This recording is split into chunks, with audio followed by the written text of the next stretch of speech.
kembali dengan saya dari Medan, Fauzi. Satu hal yang paling kita ingat Pak Dwi, barangkali saat 2008 kasus supermortgage, kemudian stimulus, banyak bank yang terlikuidasi.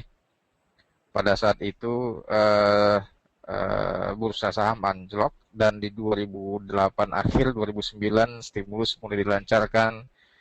Momentum 2009 itu sangat sempurna bagi trader saham dan pemodal untuk di pasar equity. Nah, jadi siapa saja yang transaksi di 2009 untuk di saham pada 2009 itu bagus banget ya sampai hari ini. Nah, saya mau nyampaikan bahwasannya 2008 starting trigger stimulus itu dilakukan sampai sekarang berarti genap sudah 5 tahun. Tahun 2014 ini menurut saya adalah momentum yang sangat uh,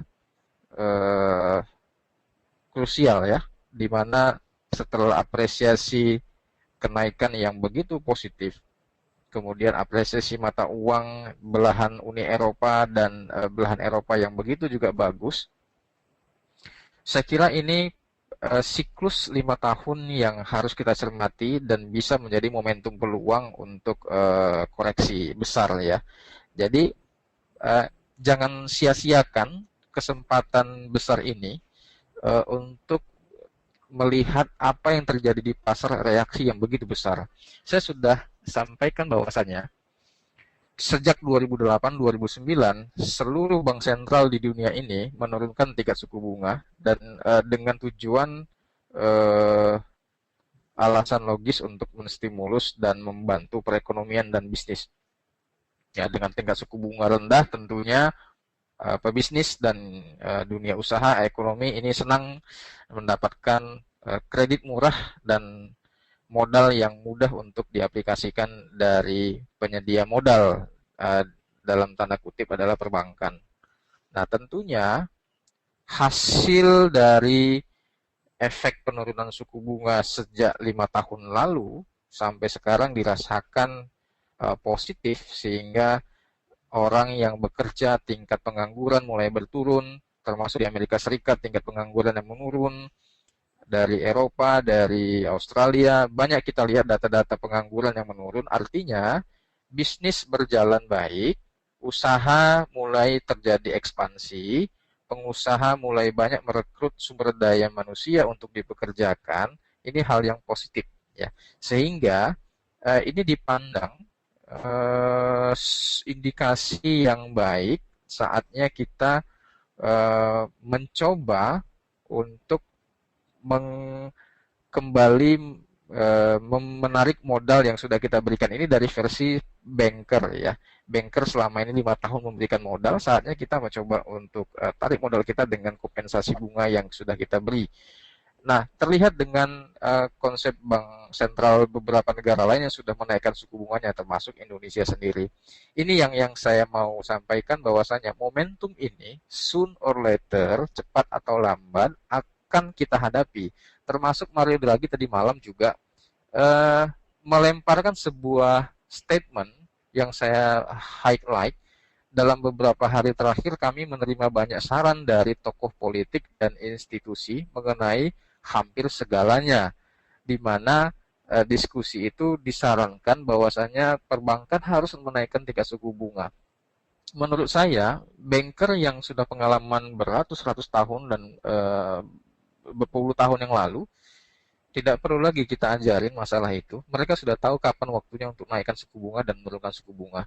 Namun, statement Mario Draghi yang mengutarakan pernyataan dari para ekonom, kemudian dari institusi, ini adalah sebuah bumper untuk kebijaksanaan perbankan ini dilegalkan ya. Artinya ya sah-sah saja bank sentral naikkan suku bunga, sehingga nantinya bank konvensional juga akan ngikut naik suku bunga.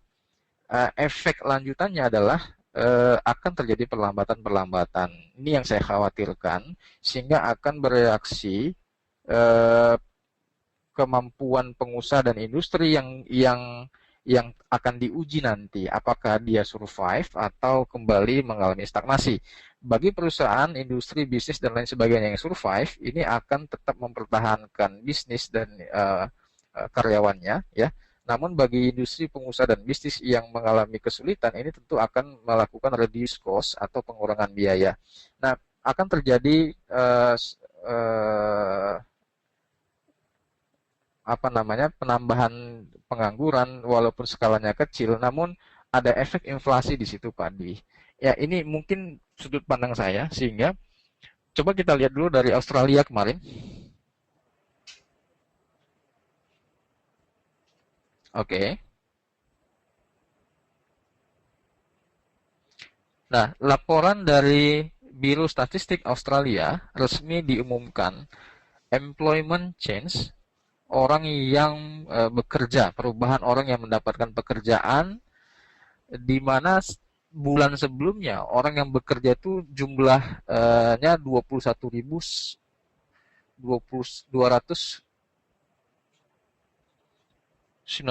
ya. Ya, jumlahnya ini bulan lalu naik, artinya orang yang bekerja itu banyak dari bulan sebelumnya. Namun untuk yang bulan ini yang dirilis 14,2 ribu ya, 142.000.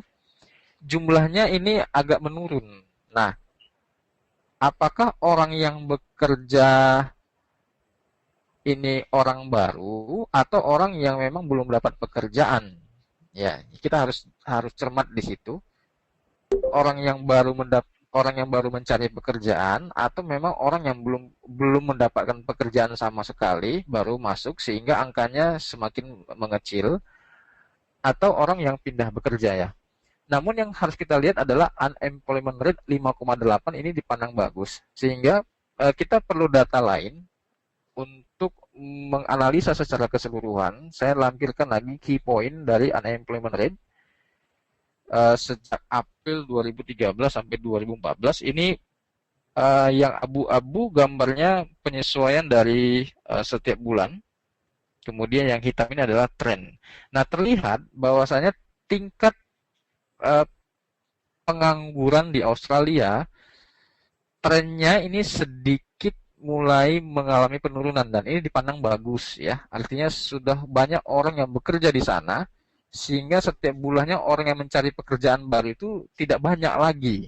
Sehingga data employment change-nya itu akan selalu bisa saja nanti estimasinya semakin mengecil, namun bukan berarti negatif. Artinya orang sudah banyak bekerja di sana. Nah, kenapa demikian? Terlihat dari pola eh, grafik mata uang Aussie.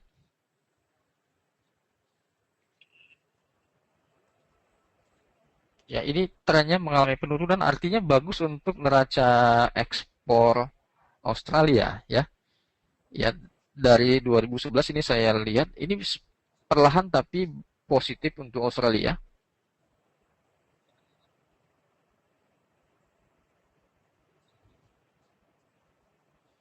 Kemudian ada sebuah ekspektasi juga untuk kedepannya Australia ini akan lebih cenderung mempertahankan strategi kebijakan moneter dan fiskal untuk tarif impor dan ekspor. Nah, saya kira untuk long term mata uang Aussie ini masih dalam pola formasi technical trend negatif, walaupun ada apresiasi kenaikan kemarin, tapi dari skenario grafik uh, yang terlihat di layar ya, saya melihat masih ada uh, kontinuitas untuk pelemahan mata uang Aussie ya. Ya, di sini ada support kurang lebih di angka 0,88 yang menjadi target penurunan di Aussie. Nah, untuk jangka pendek barangkali 0,92, 91 dan 0,90 untuk di Australian dollar. Pak Aldi, sebelum lanjut ke yang lain, ada komentar dulu untuk sudut pandang saya masalah unemployment rate dan employment change di Australia. Enggak masalah Australia, saya kira paham, tapi masalah euro dolar nih nampaknya seperti yang dikehendaki Draghi sebelumnya bahwa euro itu memang diharuskan menurun. Kemudian terjadi kemarin tadi malam terjadi penurunan di rate euro terhadap dolar. Namanya kelihatannya yang bergembira di situ adalah sisi ekspor. Saya kira harus dicermati juga nanti laporan ekspornya Pak Fauji ya. Iya, benar. Oke, Nah, itu lanjut. juga juga dia kan di tag-nya juga disebutkan bahwa ECB mungkin akan mengambil tindakan di bulan Juni. Sebenarnya mereka sudah punya rencana dan skenario untuk apa yang harus dilakukan oleh Bank Sentral Eropa. Kemudian ada satu pendapat lagi dari institusi sehingga seolah-olah eh, independensi dari ECB-nya ini terintervensi begitu. Artinya dia bersandiwara institusi sudah nyuruh kami nih untuk naikkan suku bunga, kata si Mario Draghi. Namun Mario Draghi menepis lagi bahwasanya tapi kami juga independensi, kami juga punya sadar bahwasanya kita akan mengambil tindakan lebih realistis begitu ya. Nah, oke, kita langsung masuk di Inggris dulu. Nah, dari bulan ke bulan saya perhatikan 3 bulan terakhir untuk aset purchase facility 375 billion pound sterling, kemudian official bank rate-nya juga masih 0,5%. Saya nggak punya banyak data padi untuk data statistik makro dan mikro dari Inggris. Namun dari perjalanan penguatan mata uang pound sejak 10 bulan terakhir terlihat di grafik bahwasanya 1,66 ini merupakan pivot point untuk range yearly ya, tahunan, dan 1,7 ini sudah kita anggap sempurna menyentuh angka itu gitu. Nah, kembali saya ingatkan bahwasanya jika beberapa bank sentral dekat-dekat wilayah dengan Inggris melakukan sebuah action untuk menaikkan suku bunga, saya yakin dan percaya Inggris juga nantinya akan membuat punya strategi cadangan untuk membayangi kebijakan bank sentral lain. Sehingga dualisme dari strategi moneter bank sentral Inggris ini akan sangat mempengaruhi fluktuasi mata uang pound sterling. Saya masih melihat rentang mata uang pound ini di antara 1,70 dan 1,65. Saya kira ini harus kita lihat gambaran besarnya. Dari 10 bulan konsekutif month-nya itu naik berturut-turut, saya yakin akan ada koreksi besar di bulan Mei ini juga barangkali ya, dan masuk bulan Juni untuk koreksi besar mata uang pound sterling ini ke area 1,64 gitu. Pak Dwi barangkali bisa ditambahkan masalah pound sterling ini. Nggak ada Pak Fauji, silakan lanjut aja. Oke, dan selanjutnya untuk di euro ya. Kemudian dirilis suku bunganya masih di 0,25 ECB rate-nya. Kemudian Mario Draghi kasih komentar lagi. Saya kira masih ada angin segar untuk ekonomi di Uni Eropa. Tarif kredit dan permodalan, sehingga apresiasi untuk di euro saya kira walaupun hari ini ada koreksi tadi, namun masih harus dijaga resisten point di 1,40 ya. Jadi resisten point di 1,40 ini harus dijaga. Angka previous support yang menjadi resisten di tahun 2011 ya, 1,4 ya. Ini yang harus dijaga untuk perhitungan money management. Saya yakin ada korelasi yang positif dari pelemahan-pelemahan mata uang di wilayah dan kawasan Eropa. Nah, saya hanya melihat untuk garis besar 1,4 dan 1,35 ini masih ada potensi jika ECB menaikkan suku bunga lebih lanjut ya.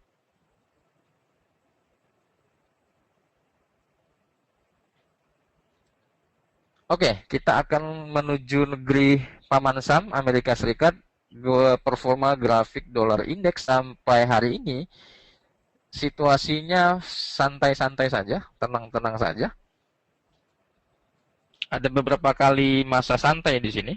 Kemudian tiba-tiba dolar indeksnya terjadi apresiasi yang sangat luar biasa, kemudian menurun kembali, apresiasi yang luar biasa, santai lagi. Nah, saya melihat ada sebuah siklus dan kondisi yang kita tidak bisa duga dari Amerika Serikat ini.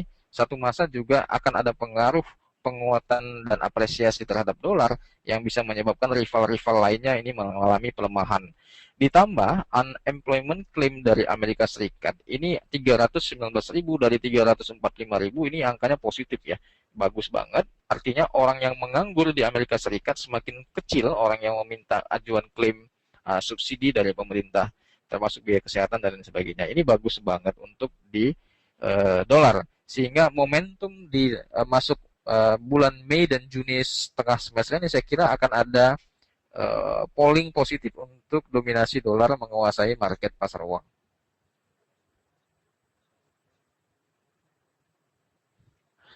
Kita akan lanjut ke komoditi. Uh, Bagi teman-teman yang tidak jelas nanti bisa simak penjelasan saya. Untuk crude oil, performa sejak Januari 2014 saya kira ini ada apresiasi sekitar 5%, 5,18%. Kemudian untuk emas masih mengalami negatif 11,49%. Yang paling menjadi sebuah perhatian kita ini adalah dua komoditi ini yang ditransaksikan di Monex, termasuk komoditi silver ya, perak. Tapi kita fokus dulu untuk di oil dan emas. Mari kita lihat dulu grafik emas dan minyak, di mana untuk minyak masih saja di kisaran rentang harga 100 normal, sehingga ini potensi swing high dan swing low-nya menjadi trigger sekarang. Nah, teman-teman bisa membuat sebuah skenario, dua skenario trading, di mana kebiasaan untuk oil itu rentang tren hariannya di antara 2 sampai 3 dolar per barrel, sehingga di atas 102 ini positif untuk oil, kemudian di bawah 100 kurang 2 dolar berarti 98 dolar per barrel berarti negatif untuk oil, sehingga eh, estimasi untuk downtrend jika di bawah 98 ini angkanya ke 80 dan di atas 102 berarti next target ke 120. Saya melihat untuk di oil kemungkinannya ini cukup bisa menjadi sebuah trigger. Kita coba perhatikan dulu. Uh, ada beberapa candle di sini yang keadaannya mengagetkan semua pihak ya. Artinya, kalaupun kita terlambat entry point di oil dengan fluktuasi yang terjadi nantinya di hari tertentu, kita masih bisa ikut di hari berikutnya ya. Jadi jangan takut jika break level di atas 102, 103 ini akan continuous, kemudian kalau dia di bawah 98 dan 96 ini continuous down lagi. Ini untuk di oil probabilitasnya atas dan bawah.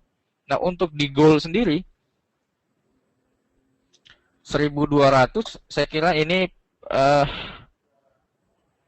strong support untuk secara keseluruhan bagi fund manager melihat level psikologis strong support untuk menjadi kalkulasi risk management. Saya kira simpelnya demikian Pak Di untuk morning briefing pagi hari ini. Bisa disimpulkan Pak Di. Oke,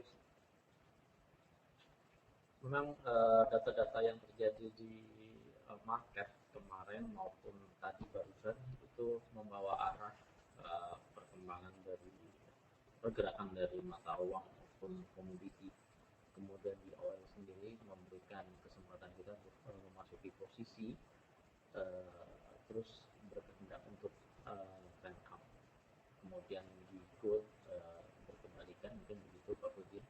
Kemudian ini ada data juga nanti malam mengenai data leading indikator mengenai tenaga kerja yang kadang-kala kita miss untuk memperhatikan, yaitu jobs opening labor turnover summary yang merupakan data-data pendukung untuk melihat seberapa jauh sebetulnya kesempatan bekerja yang terbuka di luar sektor pertanian.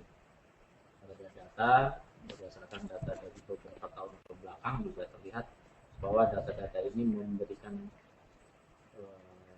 angka yang positif ya, terjadi tren naik terhadap kesempatan bekerja untuk para pencari kerja di Amerika Serikat. Itu nanti sekitar jam 21.00.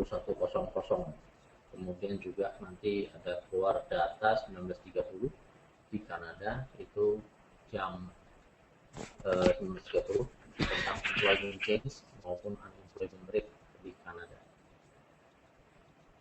Kemudian data yang terjadi nanti jam 15.30 adalah pound sterling di Inggris tentang manufacturing production month to month, juga diperkirakan akan keluar cukup bagus dibandingkan dengan bulan lalu, yaitu 1%, di forecast menjadi 0,3%. Oke, demikianlah morning briefing kali ini yang telah dibawakan oleh Pak Fauzi Nur dari Medan. Mudah-mudahan seluruh informasi bermanfaat bagi kita semua. Seluruh informasi yang ditampilkan hanya merupakan informasi sebagai pendukung untuk bertransaksi, namun tidak serta-merta menjadikan satu-satunya informasi dalam bertransaksi tanpa didampingi oleh manajemen yang baik. Terima kasih Pak Fauzi, terima kasih rekan-rekan semua, selamat bekerja.